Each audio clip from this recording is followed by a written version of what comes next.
ভদ্রলোকের 2002 সালে লিস্টে নাম রয়েছে। এবারে একটা দেখাচ্ছে 2002 সাল লিস্টে রয়েছে নির্বাচকের নাম, মানে এই ভদ্রলোক যে তিনি এখানে হবে, এইটা হবে 2002 সালের সাপেক্ষে। সে ভুল থাকলেও তাই লিখতে হবে। ভুল থাকলেও তাই লিখতে হবে, যেন ওইটা ভেবো না যে এখানে ভুল ছিল এইটা ঠিক, এই ঠিকটা লিখবো। ঠিকটা সব করে দেবো।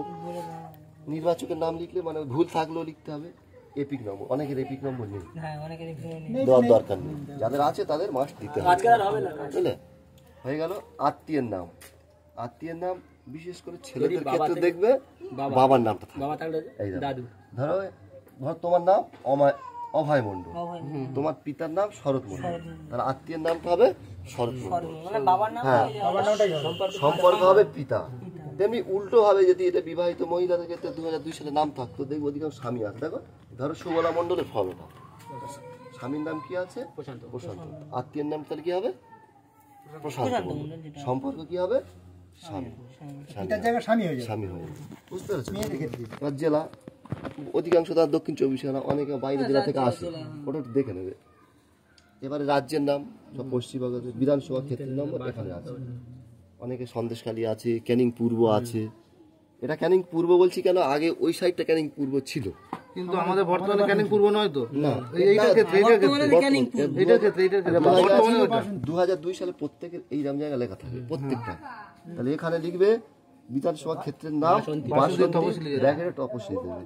এবার নিচে হচ্ছে বিধানসভা ক্ষেত্রের নম্বর 101, যেটাই দেওয়া থাকবে। অংশ নম্বর এই ডান দিকে দেওয়া থাকবে উপরে, ক্রমিক সংখ্যা বাম দিকের এইগুলো এটা হ্যাঁ সব বলে দেবো। দাঁড়ান, এ যাদের 2002 সালে ছিল তাদের প্রথমটা হচ্ছে, এটা প্রত্যেকের ক্ষেত্রে বাধ্যতামূলক। আর 2002 সালে যাদের ছিল বাম দিকেরটা ফিল আপ করতে হবে। এবার যাদের 2002 সালে নাম ছিল না তাদের 4টে রিলেশনে হবে: বাবা, মা, ঠাকুরদা, ঠাকুমা। এই 4টে রিলেশন, তার বাইরে যাবে না। এইবার দেখো, ধরো বাবার দিয়ে ফিল আপ করো। অধিকাংশ এখানে দেখেছি সব বাবা আছে, বাবা মামা। তাহলে এখানে হবে বাবার নাম বা মায়ের নাম, যেটা দেবে সেইটা হবে। ওই 2002 সালের এপিক নম্বর, 25 সালের বাবার এপিক নম্বর নয় কিন্তু।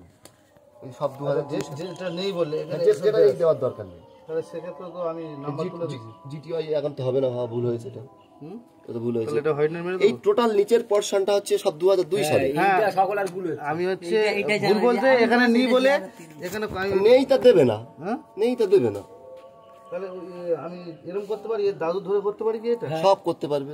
দাদুর নামে আছে, বাবার নাম তো রয়েছে, তাই এপিক নম্বর নেই তো অসুবিধা কি আছে? ঠিক আছে, আমার বাবার তো এপিক নম্বর নিজের নেই, কি আসতে এটা নেই, আমি দিয়ে দিলাম। কারণ এখানে 2002 এই দুটো বক্স টোটালি 2002 সালে ছিল। হ্যাঁ হ্যাঁ, ওই পুরানো লিস্টে যা ছিল একটা ফিল আপ হবে। যদি এটা ফিল আপ হয় এটা হবে না, আগে যদি হলে ওটা আগে যদি এইটা ফিল আপ হবে, না থাকলেও আরেকটা ফিল আপ। এইবারে প্রতাপ মণ্ডলের এপিক নম্বর 2002 সালে যদি থাকে, এইটা না থাকলে দেওয়ার দরকার। আত্মীয়ের নাম এদিকের ক্ষেত্রে যেটা বলেছিলাম, বাবার নাম বা স্বামীর নাম যেরকম থাকবে দিয়ে দিবে। এবার সম্পর্ক, তাহলে হ্যাঁ এটা এবারে এটা ভুল হয়েছে। সম্পর্কটা এবারে হবে, দেখো এই যারা প্রথম লিখছেন তার সঙ্গে না, এটা যেমন লিখেছিল এই আত্মীয়ের নাম এখানে যে ছিল এনার সঙ্গে হয়েছিল তো। সম্পর্কটা হচ্ছে এরা ছিল বলে এটা আলাদা, আর এটা হলো না। আমি বলছি এখানে প্রত্যেকে লিখবে পিতা লিখবে, কন্যা লেখার কোনো দরকার নেই, পিতা লিখবে। যদি কোনো ডিসপিউট হয়, ফর্মটা হিয়ারিং এ ডাকলে এনাকে ডাকবে, ডেকে বলবে এটা কে, তখন তিনি বলবে আমার পিতা এটা, বা মাতা, বা ঠাকুরদা বা ঠাকুর। এটা পিতা আছে বলে এখানে পিতা হচ্ছে। যদি এখানে মাতার নাম দিতেন তাহলে এখানে মাতা হতো।